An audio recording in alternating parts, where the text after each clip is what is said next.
Başladıq müəllimlər. Öncəliklə qeyd eləyək ki, sabah 18 iyun tarixində riyaziyyat, Azərbaycan dili, ədəbiyyat, ingilis dili müəllimlərinin sertifikasiya imtahanı keçiriləcək. Həmin müəllimlərin hər birinə uğurlar diləyirəm. Amma bu video, bu dərs təkcə sabah imtahanı olanlar üçün yox, ümumiyyətlə qarşıda həm 19-u, həm 24-ü, həm 25-i sertifikasiya imtahanı verən müəllimlərin hər biri üçündür. İndi rekordu da qrupunuza göndərəcəm. Yəni imtahandan öncə mütləq baxarsınız, çünki bu dərs deməyək də, vebinar deyək. Bu vebinarda mən sizə imtahan üçün müəyyən taktikalar, qızıl qaydalar verəcəm ki, uğurun sirri demək olar ki, birbaşa bundan asılıdır. Dəyərli müəllimlər, bilirəm ki, həyəcanlısınız, bilirəm ki, bəzilərinizdə narahatlıq var ki, mənə yazdığınız mesajlarda mən bunu yaxından hiss eləyə bilirəm. Bilirəm ki, həyəcanlısınız, amma inanın mənə, inanın səmimiyyətimə, yəni buna heç gərək yoxdur. Mən 2019-cu ildən artıq sertifikasiyanı, işə qəbul imtahanını, dərslərini tədris edirəm və hər il bu təcrübəni biz müəllimlərlə real olaraq yaşayırıq. Müəllimlər inanın sertifikasiyadan çıxan kimi o səs atırlar, hisslərini bölüşürlər. Yəni adətən əksəriyyətin dediyində bu söz olur ki, müəllimə elə bundan ötürü mən yuxuma haram qatmışdım. Elə bundan ötürü mən narahatçılıq keçirirdim. Müəllimə filan bal topladım. Necə sadə imiş. Əslində sadədirmi? Xeyr, sadə deyil. Asandırmı? Asan deyil. Sadəcə zəhmət çəkən, hazırlaşan, oxuyan adam gedib əlbəttə ki, öhdəsindən gəlib yüksək bal toplaya bilir. İndi ixtisasdır. Bir çoxunuz, yəni dərsləri tədris eləmisiniz məktəbdə, hər dəfə, hər gün dərsə girirsiniz, hər həftə şagirdlərə onu tədris eləyirsiniz. Yəni artıq onları siz əzbər bildiyiniz şeylərdir. Ümumilikdə sertifikasiya imtahanı üçün 120 dəqiqə 2 saat vaxt verilir və 60 sualdır. 60 sualın 10 dənəsi kurikulumdandır, 50 dənəsi sizin ixtisasınızdandır. Burada şansınız ondan ötürü belə deyim də irəlidədir ki, sizdə səhv suallar düzü aparmır. Yəni 60 sualın 60-ını da mütləq işarələyə bilərsiniz. Yəni orada qorxmayın ki, səhv düzümü aparar. İşə qəbulda aparır səhv suallar, düz suallardan bal. Sertifikasiyada aparmır. Ona görə də yəni ən axırda yəni nə qalıbsa bilmədiyiniz, cavabını dəqiq müəyyənləşdirə bilmədiyiniz, onları boş saxlamayın. Yəni, boş saxlamaq sizə nəsə verməyəcək. Əksinə, onların cavablarını baxın, cavaba ən çox oxşatdığınızı işarələyin. Bu sizə nəsə verə bilər. Bəlkə gəldi düz çıxdı, bal qazandınız. Bu ayrı bir məsələ.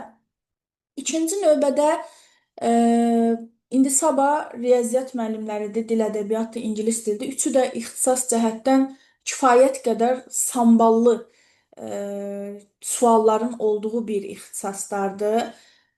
Və vaxtı idarə etmə bacarığı da imtahanda önəmli bir faktora sahibdir. Yəni imtahan təkcə biliyin nəticəsini ortaya qoymur. İmtahan eyni zamanda vaxtı səmərəli şəkildə bölüşdürmə bacarığının da orada tətbiq edilməsindən doğan bir nəticəni ortaya qoyur.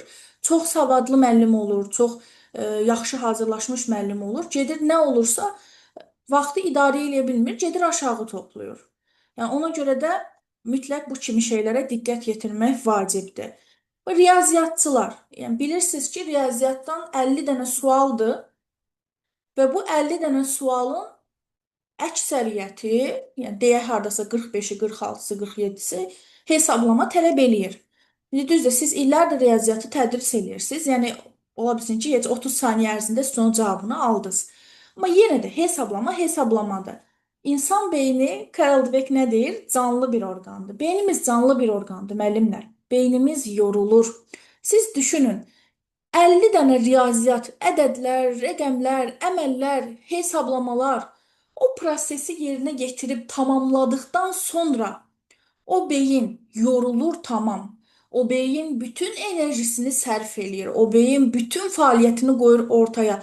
Ondan sonra keçirsiniz artıq 51-dən kurikulum sualı başlayır. 60-da daxil olmaqla. Ondan sonra keçirsiniz kurikuluma. Sadə bir şeyi, yəni hansı ki yuxudan oyatsalar siz onu əzbər deyərsiniz. Ən sadə bir şeyi artıq orada səhv götürmə ehtimalınız artır. Ona görə mən hər il miqçilərimə də, sertifikasiyaçı müəllimlərimə də deyirəm ki, birinci kurikulumu edin. Onca dənə sualdır da, hesablaması yox, vurması, çıxması, bölməsi yox. Humanitar bir suallar da oxudun, cavabı işarələdin, getdin. Üstündə oturub uzun-uzadı hesablama aparmırsan ki, 10 dənə sualdır. Elə ağıllı başla, yəni yorulmamış beyinlə, fəal beyinlə otur 10 dənə sual var. Səliqəli, səhmanlı işdə qoy bir kənara. Gir ixtisasın içində nə qədər işələnirsən eşələn pis çıxmasın. Yəni nə qədər əlləşirsən, vuruşursan, nə hesablayırsan elə. Ki artıq arxayınsan ki, kurikulumun 10 sualını işlədim, qoydum bir kənara. İnanın mənə, yəni yenə də deyirəm, əvvəlki illərdən təcrübələrimdən qruplarımda elə müəllim olub ki, kurikulumdan 10-da 10 düz yazma qabiliyyətinə sahib olan müəllimlər olub. Amma mən buradan belə deyirəm, ixtisas müəllimləri oradan başqa söz deyir. İxtisas müəllimləri də biraz müəllimləri bilmirəm nə səbəbdən ki, məntiqlə düşünən adam fikirləşər ki, hə, Nəsbəri müəllimin dediyi doğrudur da 50 ixtisas sualı işlə, sonra kurikuluma keç, beyin yorulur. Amma bəzən təəssüflər olsun ki, ixtisas müəllimləri ə, manipulyasiya eləyirlər, müəllimlərə başqa cür təsir eləyirlər. Deyirlər ki, birinci ixtisasdan başla ha yazmağa. Amma məntiqi yerində olan, yəni normal düşüncəsi olan insan həqiqətən də yəni baxar, fikirləşər ki, axı 50 dənə sual mənim beynimi yoracaq. Mən niyə ki kurikulumdan bildiyim şeylərdə yorulmuş beyinlə oturub səhv yazım? Elə hazır onca dənə sualdır da kurikulumdan. Hesablama yox, ədəd yox, vurma çıxma bölmə yox. İşarələdim cavabı, keçim ixtisasda nə qədər hesablama aparıram, aparım. Bir də hesablama deyirəm, riyaziyyata gətirirəm sözü. Yəni burada dil ədəbiyyatının da sualları heç də riyaziyyatın hesablamasından geri qalmır. Çünki dil ədəbiyyatda da uzun-uzun mətnlər, mətn üzərində işləmə, mətn üzərində oxuyub anlama, yəni o da beyni yoran. Eyni zamanda xarici dildə də mətn sualları səhv etmirəmsə olur. Yəni xarici dildə ümumən lap xarici dil olmasın, olsun fizika, olsun kimya, olsun biologiya, bir istiqamətli 50 sualdan söhbət gedir. İstər-istəməz yorulacaq o beyin. Elə bil ki, sən 2 saatın hardasa 1 saat 40 dəqiqəsini orada vaxtını sərf edirsən, gəlirsən axıra 10-15 dəqiqə, ayırırsan ki, 9 dəqiqə qalıb, 8 dəqiqə qalıb, keçirsən kurikuluma. Nə baş verir? Bildiyin şeyləri də oturub səhv yazırsan, beyin yorulub, beyin artıq informasiyanı qəbul eləmir. O boyda zəhmətin də hədər gedir. Gəlirsən ki, o sözü ona gətirirdim. Yəni əvvəlki illərdə yarımçıq qaldı fikrim. İnanın mənə, qruplarda elə müəllim olub ki, onda 10 düz yazmaq şansına sahib olan bir müəllim olub, potensiallı müəllim olub, gəlib mən dediyimi tətbiq eləməyib, ixtisasla əlləşib vuruşub, kurikulumu saxlayıb ən axıra gedib heç dənə 3 dənə, 4 dənə düzü qalıbdı. Yəni siz bilirsiniz ki, 1 bal da sizin üçün önəmlidir. Çünki 50 bal 35% artıma düşmür. 51 bal 35% əmək haqqı artımına düşür. 35% artım da artımdır. Bu dəqiqə maddiyyata hamının ehtiyacı var, maaşa hamının ehtiyacı var. Ona görə də dediyimə qulaq asın. İxtisasdan asılı olmadan 10 dənə kurikulumunuzu səliqəli səhmanlı yazın, qoyun bir kənara, sonra keçin ixtisasla nə qədər orada əlləşirsiniz, əlləşin. Bir də bir şey deyəcəkdim.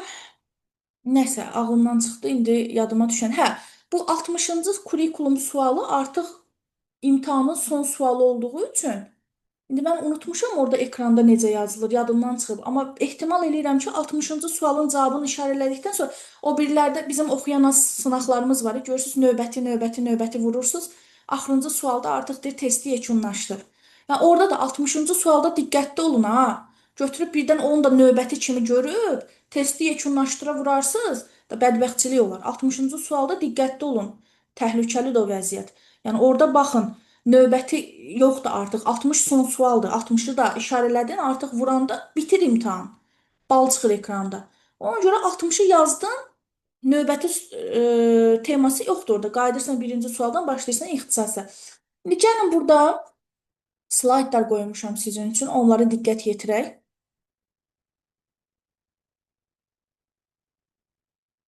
İmtahanda nə edirik müəllimlər? 1. Sualları diqqətlə oxuyuruq. Sualları tələsik oxuyub cavab verməyə çalışmayın. Sualın məğzin düzgün başa düşmək uğurun açarıdır. Əsas sözlərə diqqət yetirin sualın şərtində. Təbii ki, mən dediyim kurikulum suallarına aiddir. Düzgündür, səhvdir, doğrudur, yanlışdır, aiddir, aid deyil, uyğunluq, uyğunsuzluq. Ən uyğundur, ən uyğunsuzdur, ən az, ən çox, ilk növbədə.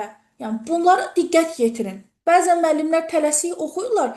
Aid olanın yerinə aid olmayanı, aid olmayanın yerinə aid olanı. Cədvələ əsasən uyğunsuzluq deyir, müəllim götürür uyğunluğu işarələyir. Yəni ona görə də mütləq şəkildə bu kimi ifadələrə nə edirik? İmtahanda diqqət yetiririk. Şərti bir dəfə oxuyub cavab variantını qaçmırıq. Ümumi sınaq izahlarına baxmısınız siz artıq. 19 ümumi sınaq işləmişik sizinlə. Və siz orada taktikanı gördünüz. Mən özüm belə, ki baxmayaraq ki illərdir mən bunu tədris eləyirəm, görürsüz, variantı oxuyuram A variantını, təzədən qayıdıram, bir də baxıram şərtə. Yox, bu burada yoxdur. B-ni oxuyuram, təzədən bir də qayıdıram şərtə. Variant şərt, variant şərt, variant şərt. Bu taktika ilə irəliləyirik ki, çünki şərt adamın yadından çıxır. Biraz indi həyəcan faktoru var və s. Ona görə də mütləq bir şəkildə diqqət, diqqət, yenə də diqqətli olmaq. İkinci taktika asandan başlayırıq. Bax, birinci başladınız, kompüteri açdınız, 51-ci rəqəmə toxunub başlayırsınız kurikulumun ilk sualından. Tək kurikuluma aid deyil, ixtisasda da bunu tətbiq eləyə bilərsin. 51-ə baxdınız, nəsə çətin gəldi. Keçin 52-yə. Çətin gəldi. Keçin 53-ə. Asandır. İşarələdim, yazdım. 54 sadədir. Cavabını dəqiq bilirəm. İşarələdim, yazdım. 54 çətin gəldi, keçdim. 55 sadədir. İşarələdim, yazdım. Orada qarşınızda vərəq olur, qələm olur. Bu haqqda da danışacağım birazdan. Vərəqdə mütləq işarələyin ki, 51-i ötürdüm, 51 sual. 52-ni ötürdüm, 52 sual. Ki axırda qaydanda siz baxasınız ki, hansı sualları cavabsız qoymusunuz. Düzdür, ekranda görünür. 60 dənə rəqəm olur da, orada yazdıqlarınız yaşıl işarələnir. E, Boş qalanlar səhv etmirəmsə deyəsən qırmızı ya boz işarələnir. Onsuz da ekranda da bunu görəcəksiniz rəqəmlərin içində. Yəni asandan başlamaq lazımdır. Burada məqsəd nədən ibarətdir? Burada məqsəd odur ki, asan sualları siz işarələdikcə sizin psixoloji ruh halınıza bu müsbət təsir eləyir. İmtahanın gedişatı boyunca emosiyalarınızı tənzimləməyə kömək eləyir. Siz artıq orada özgüvən, özünə inam formalaşdırırsınız ki, asandır, bildiyim şeydir, bildiyim şeydir, bildiyim şeydir. Yaza, yaza, yaza, yaza artıq özünüzü daha rahat, o həyəcan öz-özündən çıxıb gedir. Heç sizin xəbəriniz də olmur. Artıq tam fokuslana bilərsiniz imtahan prosesinə. Yəni özgüvən üçün, emosiyaları düzgün tənzimləmək üçün, bu vaxtı səmərəli idarə etmək üçün nə edirik? Asan sualları yazıb çətinləri buraxırıq, ən axırda gəlirik istər ixtisas, istər kurikulumdan çətin sualların üstündə işləməyə. Çətin suallarda vaxt itirmirik müəllimlər. Bir sualda ilişib qalmayın. Əgər sual sizə çətin gəlirsə, həmin sualı qeyd eləyin, vərəq var qarşınızda. Misal üçün, tutaq ki, 58-ci sual mənə çətin gəldi. 58 qarşısına sual işarəsi qoydum. Və bunu saxlayın ən axıra. Çətinləri nə edirik? Saxlayırıq ən axıra. Sonra axırda bir də vaxt eləyib qayıdıb baxırıq. Seçimləri diqqətlə müqayisə edin. Xüsusilə metodika suallarında dəqiq bir fənn olmadığı üçün riyaziyyat kimi, fizika kimi və s. İki doğruya bənzər cavab arasında qalma ehtimalı burada daha çox böyükdür. Belə olanda nə edirik? Variantlar arasında baxın. Misal üçün A ilə C arasında qalmısan. Bax gör daha ümumi prinsiplərə uyğun olan variant hansıdır? Yəni ümumi dediyim nədir? Misal üçün variantların birində deyir ki, şagirdlər üçün inklüzivliyi təmin etmək lazımdır. O biri variantda deyir ki, şagirdlə fərdi söhbət aparmaq lazımdır. Yəni adətən iki variant arasında qaldığınız təqdirdə, dəqiq cavabı bilmədiyiniz təqdirdə daha ümumi olan, yəni o bir nəfərlə fərdi yox, daha ümumi olan, daha belə deyim də inklüzivliyi təmin etmək, şagird yönümlülüyü təmin etmək, bərabər imkanları yaratmaq, bunun düz çıxma ehtimalı daha böyükdür. İki variant arasında qalanda bir buna diqqət edin, iki birinci nəyisə işarələmisinizsə ki, dəqiq bilmirsiniz də, deyirsiniz A da uyğun gələ bilər, C də. Yəni ikisində doğru kimi düşünürəm. Birinci nəyi işarələmisinizsə müəllimlər, onu heç vaxt qayıdıb təzədəndən bir də sonda baxış keçirirsiniz axı, qayıdıb bir də onu dəyişdirməyin. Elə ilk nə işarələmisinizsə, onun doğru çıxma ehtimalı %95%-dir. Bu, indi müəyyən psixoloji açıqlamaları da var, vaxt getməsin deyə oralara girmirəm. Yəni orada sualın bizə təbəssüm etməsi, daha doğrusu cavab variantının bizə təbəssüm etməsi, cavab variantının bizə gülümsəməsi deyirlər buna psixologiyada. Yəni o bizim əslində zehnimizin hər hansısa bir yerində qalan bir informasiyadır ki, görən kimi tez biz onu işarələdik, boşuna işarələmədik və onun düz çıxma ehtimalı daha böyükdür. Beşinci taktikamız söz tələlərinə diqqət yetiririk müəllimlər. Testlərdə görürsüz ki, variantda yaxud şərtdə bəzən olur ki, siz belə testlər çox işləmisiniz. Yalnız, mütləq, həmişə, heç zaman belə sərt ifadələr var. Bu tip cavablar nadir hallarda doğru olur. Yəni əsasən yanlış olan cavablar olur. Çünki pedaqogikadır, metodikadır. Bu elastiklik tələb edən, yəni mülayimlik tələb edən bir ə, fən deməyək də təhsil proqramıdır. Yəni orada sərt olan cavablar elə sərt ifadəsi. Deyir, testlərdə bunu çox işləmişdir. Deyir, müəllim sərt cəzalar qoyur. Biz onu yanlış götürürük. Yaxud da deyir ki, müəllim yalnız pedaqoji prosesin tamlığına əməl etməlidir. Biz onu yanlış götürürük. Çünki ondan başqa da pedaqoji tələblər var. O birləri də əməl etməlidir. Görürsüz ki, müəllim heç zaman şəxs səhv etdiyində müdaxilə etməməlidir. Biz onu yanlış götürürük. Əksinə, çeviklik göstərib anında düzdür, səhv olduğu kimi biz düzəltmirik, amma istiqamət veririk, yol göstərib əks əlaqə qururuq. Yaxud da deyir, həmişə müəllim şagirdin səhvini düzəltməlidir. Görürsüz, biz onu yanlış götürürük. Əslində səhvi düzəltməli deyilik. Səhvini düzəltməsi üçün ona istiqamət verməliyik, yol göstərməliyik. Nə zaman hazır şəkildə düzəldə bilərik? Dərsin bitməsinə az qalıb, şagirddə sual işarəsi qalmasın deyə, o zaman artıq yəni vaxt məhdudiyyəti olduğu üçün səhvin doğru cavabını qeyd edə bilər. Yəni bu kimi söz tələləri var ki, o ifadəni, fikri sərt eləyən ifadələrdir, sözlərdir. Həmişə, yalnız, heç vaxt, heç zaman, mütləq bunları gördükdə %95% bilin ki, bunlar yanlış variantlardır. Bitirə vurmadan əvvəl mütləq son baxış keçiririk. Olar ki, indi ixtisas suallarını da işarələdiniz, kurikulum suallarını da işarələdiniz. 60 sualın 60-ı da hazırdır. Tələsib bitir işarəsinə vurmayın. Misal üçün elə ötən ildə mənim qrupumda müəllim var idi. Elə özü də müzakirə qrupunda demişdi. Dedi müəllimlər, bilirsiniz, elə imtahandan çıxıb müəllimlərə məsləhət verirdi. Dedi müəllimlər, axırda mütləq bir də baxış keçirin. Dedi orada mən axırda bir də baxdım ki, sən demə 4 dənə asan sualdır. Necə olub deyir, mən özüm də bilmirəm. Necə diqqətsizlik olub, mən özüm də bilmirəm. Cavab A-dır, A olduğunu bilirəm, amma təzədən axırda bir də qaydanda gördüm ki, A, 4 dənə sualın cavabını səhv işarələmişəm. Bildiyim şeylərdə, sadə şeylərdə. Ona görə də axırda son baxış keçirmə mütləqdir ki, 60 suala bir də baxın, şərt, cavab, aha, düzdür. 2, şərt, cavab buydu, aha, düzdür. Və belə son baxışdan sonra bitir düyməsinə vurun. Vaxt imkan verirsə, imtahanın sonunda cavablarınızı bir dəfə də nəzərdən keçirin. Bəzən ilk baxışda qaçırdığınız detalları bu zaman görə bilirsiniz. 7. Vaxtınızı səmərəli idarə edin. Bax, sertifikasiyada 60 sual və 120 dəqiqə vaxt var bizim qarşımızda. Yəni 2 saat müddətində. Hər suala mənim fikrimi düşünsəz, hesablama tələb eləyən fənlər var da, riyaziyyatdır, fizikadır, informatikada da bəzən hesablama məsələləri olur, coğrafiyadır, kimyadır. Mənə elə gəlir ki, mən düşünürəm ki, bu fənlərdə hesablama olduğu üçün hər suala 2 dəqiqə vaxtın düşməsi azdır. İbtidain də riyaziyyatın hesablaması kifayət qədər uzun prosesdir, amma neyniyək? Yəni bizim deməyimizlə durub bunu dəyişdirəsi deyirlər. Yəni bu cürdürsə biz də məcbur şəkildə səmərəli, ona uyğun şəkildə fəaliyyətimizi bölüşdürməliyik. Yəni 120 dəqiqə və 60 sual bu o deməkdir ki, hər suala təqribən mən 1.5 dəqiqə, yəni dəqiqə yarım və 2 dəqiqə vaxt ayırmalıyam. Nəzərə alsaq ki, sonda da axırda bir də ümumi bir baxış keçirəcəm. Onda 2 dəqiqə yox, biraz daha qısa bir vaxt. Yəni hər suala hardasa bir. Əslində kurikulum suallarına, yəni bəzən elə suallar olur ki, 1 dəqiqədə sizin vaxtınız kifayət eləyir. Kurikulum sualları çünki əvvəlki bir dəfə 2023-cü ildə imtahanda, işə qəbul imtahanında kurikulum sualları uzun həcmli düşdü. Yəni təsəvvürləyin bir ekran tutmuşdu və hətta variantlar ekrana sığmırdı. Təbii ki, o sualları oxumaq, təhlil etmək vaxt aparırdı, vaxt çatdırmaq olmurdu. Amma o etirazlar, müəyyən şeylər artıq öz yerini tutdu. O biraz müəllimlərin gözünü qorxuzub da. Ondan sonra hamının dilinə düşüb ki, hə, kurikulumdan sualları ekran tutur. Xeyr.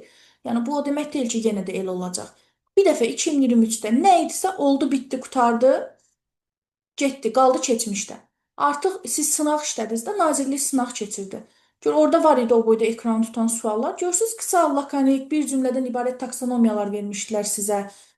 Qısa olsa da amma məntiq tələb edir, düşünmə tələb edir. İndi bu tipdədir. Yəni ötən ildə bu tipdə düşübdü Nazirliyin sınağı tipində, yenə də bu tipdə düşəcək. Ona görə yəni elə fikirləşməyin ki, ay Allah 2 dəqiqə vaxt görürsən mən çatdıracağam. Ona görə də hardasa bir dəqiqə qalın kurikulum sualının üstündə artıq çalışın bir dəqiqəni aşmayasınız. Kompüterdə saat gedir sizdə. Saatı görürsünüz orada. 120-dən geri sayım başlayır sizin üçün. Orada rahat vaxtı idarə edə biləcəksiniz. Yəni bunu mütləq göz önündə qoyun. Sonda bir daha qayıdıb baxmaq üçün vaxt saxlayın özünüzə. Bir də bayaq dediyimdə çətin gələn suallar. Məsəl üçün görürsən ki, riyaziyyatdan bu sualı hesablamaq 10 dəqiqə vaxt tələb edir. Durub orada 10 dəqiqəni o bir dənə sualın üstündə dayanıb hesablama ağılsızlıqdır. Onu ötür. Hansıları sürətli işləyə bilirsən, sürətli işlə qutar. 10 dənə, 15 dənə belə çətin tipli sualın qalsa, apar ən axıra. Ən axırda qayıt onlara bax. Da durub imtahanın ortasında 10 dəqiqə, 7 dəqiqə, 8 dəqiqə, 5 dəqiqə və bir dənə sualın üstündə ilişib qalma. Təcrübənizə güvənin müəllimlər. Sertifikasiya sualları bilikdən əlavə, öyrəndiklərinizdən əlavə sizin təcrübənizi, yanaşmanızı, şagirdlərə münasibətinizi ölçür. Yəni, sualları oxuduqca situasiyaları, bunu həmişə mən sizə demişəm, özünüzü şagirdin yerinə qoyun, özünüzü oradakı situasiyadakı müəllimin yerinə qoyun və fikirləşin, bu situasiyada mən nə eləyərdim özüm bir müəllim olaraq? Mən hansı fəaliyyəti eləyə bilərdim? Bu situasiyada mən özüm hansı addımı atardım? Cavab çox zaman oradadır.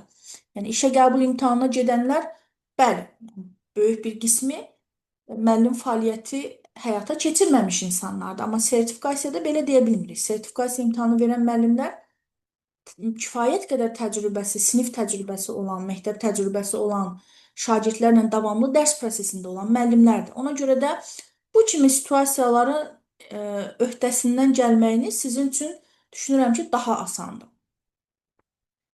Və ən sonda demək istəyirəm ki, unutmayın ki, bu imtahan sizin biliklərinizi yoxlasa da, sizin müəllim adınıza, dəyərinizə qiymət verə bilməz. İmtahan nəticəsi ilə müəllim dəyəri ölçülmür. Sizin dəyəriniz müəllimlər hər gün sinif otaqlarında, şagirdlərin gözündə, onların sizə olan sevgilərində, istəklərində, münasibətlərində, onların uğurlarında əks olunur. Bunu heç vaxt unutmayın. İmtahan imtahandır. İmtahana girdikdə qapıdan içəri girəndə ürəyinizdə özünüz özünüzə deyin ki, mən müəlliməm. Bu günə qədər yüzlərlə şagirdin həyatına toxunmuş bir şəxsəm, müsbət mənada. Əlbəttə ki, bunu da bacaracağam, bunun da öhdəsindən gələcəm. Yəni elə fikirləşməyin ki, sertifikasiya imtahanı sizə düşmən olan bir şey deyil. Sertifikasiya imtahanı sizi kəsmək üçün nəzərdə tutulan bir proses deyil. Tam tərsinə.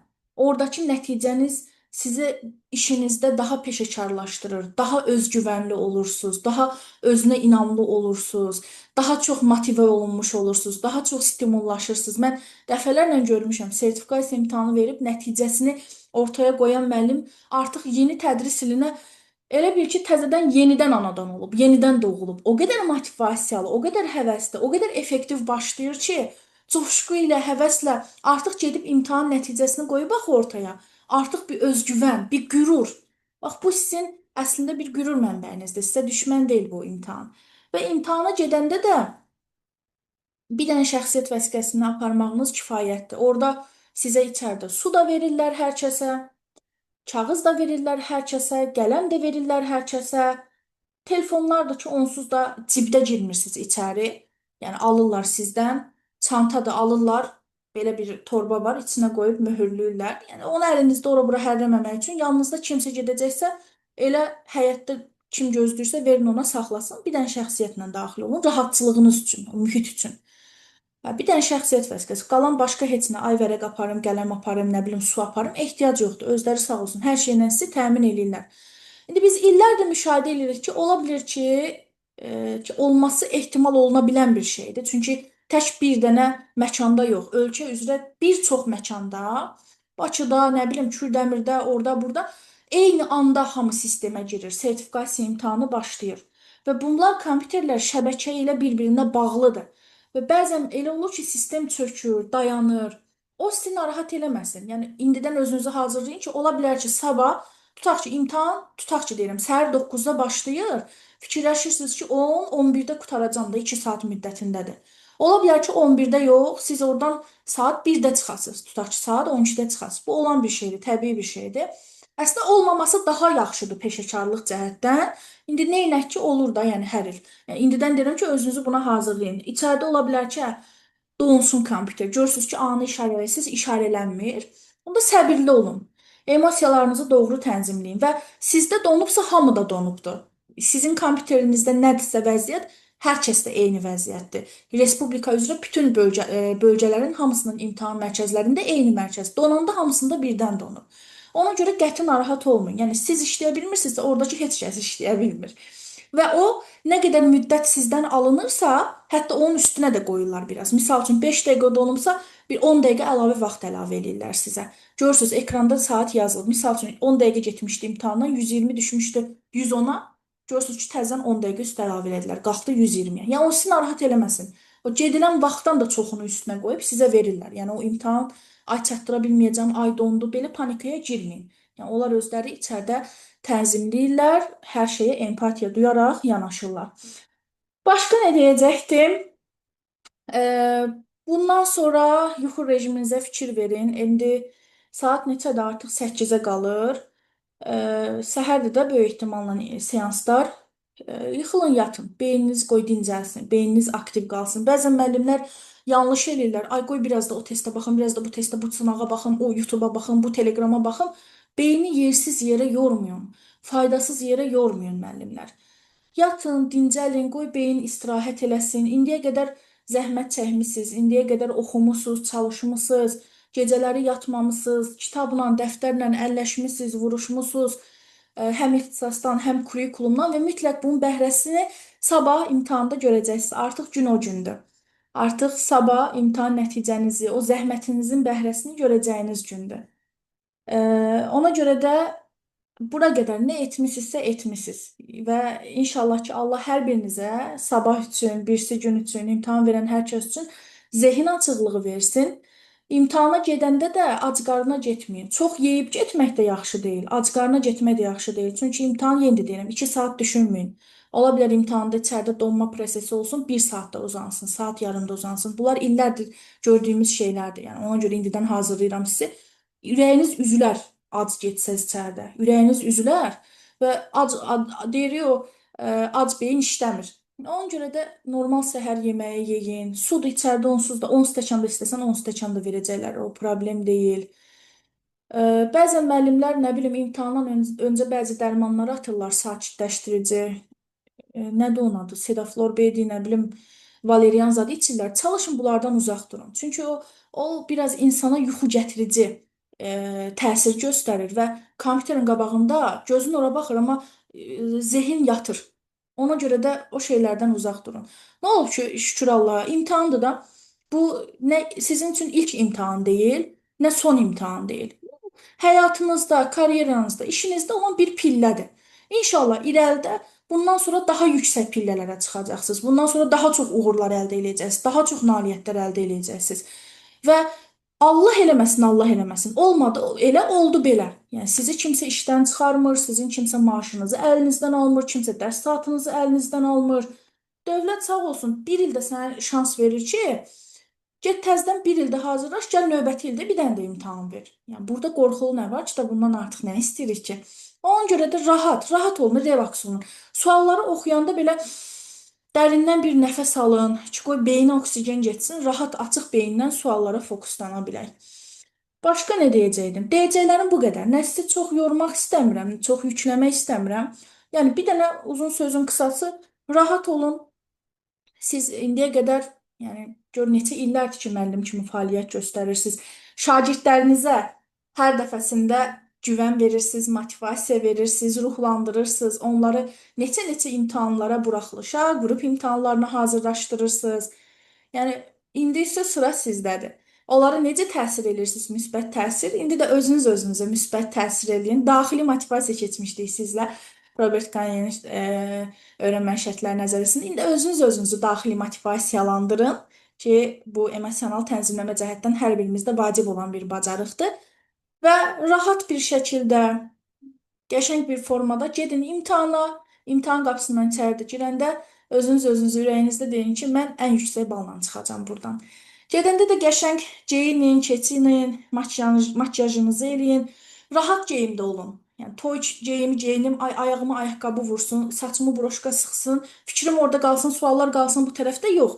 Rahat, özünüzü necə rahat, içəridə narahat olmayın. Kondisioner sistemi ilə bütün mərkəzlər hamısı təmin olunubdur. Sərin olacaq içəri. Ya kimsə üşüyəndirsə, bəzi müəllimlər var ki, nə səhhəti ilə bağlı problem var. Üstdən bir jaket kimi bir şey götürün çiyninizi atmağa. Çünki bəzən həddindən artıq soyuq olur, amma isti olmur. Yəni rahat olun. Rahat olun. Orada ola bilər ki, bəlkə elə 60 balı yığdınız. Heç 60 yığmayanlar da 55-dən yuxarı olanlar, 50-dən yuxarı olanların nazirlik çəkir. Təhsil TV orada olur, canlı müsahibələr götürür. Ona görə qəşəng görünüşdə olun ki, bir fikirləşin ki, yüksək yığacam, şəklimi çəkəcəklər. O şəkil də zətdə boş şeydir, amma boş şey də olsa yaxşı şeydir. Ona görə bunlara hazırlıqlı gedin. Mənim sözüm bu qədər. Allah hamınıza zehin açıqlıq versin. Mən sizlərə inanıram. Hər biriniz ayrı-ayrılıqda. İnanın səmimiyyətimə mənim üçün çox dəyərlisiniz. İstər miqçilər, istər sertifikasiyaçılar. Çox dəyərlisiniz və özünüz üçün də dəyərli olun. Gedəcəksiniz, bacarığınızı, potensialınızı ortaya qoyacaqsınız, özünüzü sübut eləyəcəksiniz, gələcəksiniz. Bu qədər sadə. Yormayın özünüzü. Qara-qara fikirləri, neqativləri özünüzdən kənarlaşdırın. Hər şey müəllimlər yaxşı olacaq. Belə. Sözüm bundan ibarət idi. Hələlik müəllimlər, görüşərik dərsimizdə. İndi Zoom-u bağlayıram ki, müəllimlər də gedib rahat dincələ bilsinlər. Yenə də kimin nə sözü, nə sualı olsa, mənim şəxsimdir, müzakirə qruplarıdır. Bütün gün 24 saat hamınıza açıqdır. Yazıb fikrinizi, sözünüzü, sualınızı bildirə bilərsiniz. Sağ olun, yaxşı olacaq.